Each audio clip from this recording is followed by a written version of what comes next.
All right, to Hong Kong, where the unrest continues now. While the protests have not stopped, it does appear that their intensity is not as, at least the aggressive manner in which they were staged in the past. For the very latest now, we go to Sara Montes de Oca, who is live there on the ground. Is it fair to say, Sara, that the character, if not the intensity, of these protests has waned somewhat?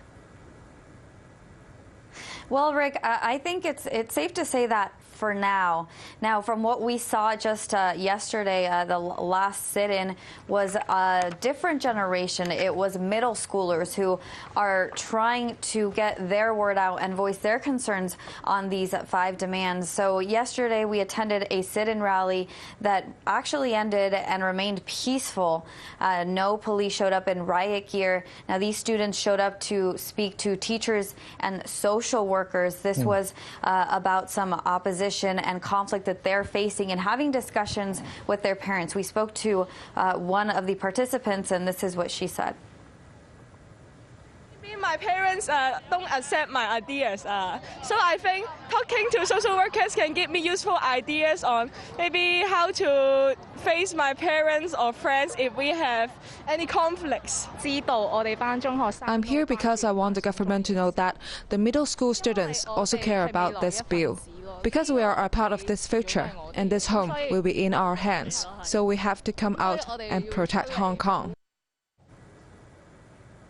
So there's really this generational difference that we've been talking about of the anti-government protesters that are younger generations as opposed to those who are showing support for the police and the government, which are a lot older. So it's been really interesting to see it firsthand, just how these protesters are going about it.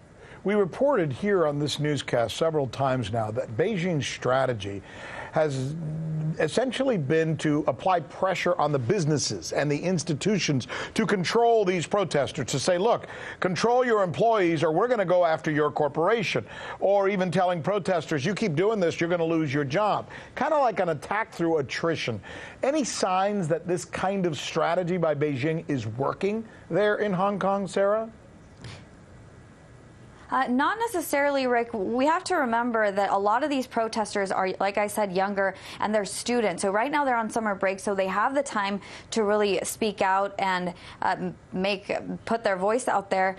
What's coming up, though, is these students are now threatening to boycott school starting September 2nd, and they're now giving Chief Executive of Hong Kong, Carrie Lam, a deadline to meet their 5 demands by September 12th at 8 p.m. their time, local time here in Hong Kong. And saying that if those demands are not answered or at least spoken about, that they will actually take further action and continue their school boycott indefinitely. So this was another reason why these middle schoolers were there, and a lot of adults were there too, showing their support, saying that just because there's a generation gap, because these people, these students are a lot younger, they want to show their support for their voice. Down to about 30 seconds, I got to ask you, it seems like their demands are opaque.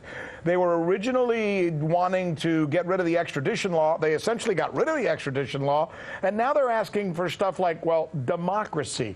Well, doesn't everybody want that? It just doesn't seem focused, Sara.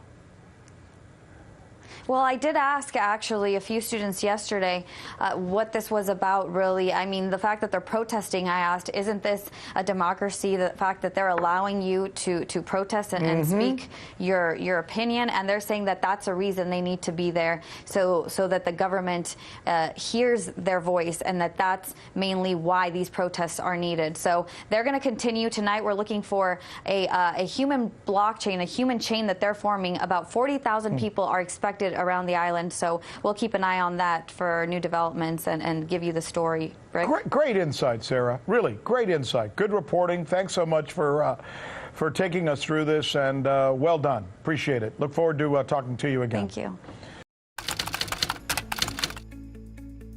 So you haven't heard that we're the ones covering the stories that you won't see covered anywhere else? In Venezuela, Kazakhstan. Let's go to Hong Kong. And the media reaction to that has been crickets. How about the way we cover those stories? What the hell does that mean? Wally. That's the key word in this case, uprising. Can you believe that? watching. This is the right thing for members of the media to do, to actually pick sides. Look, if you like what you see, subscribe.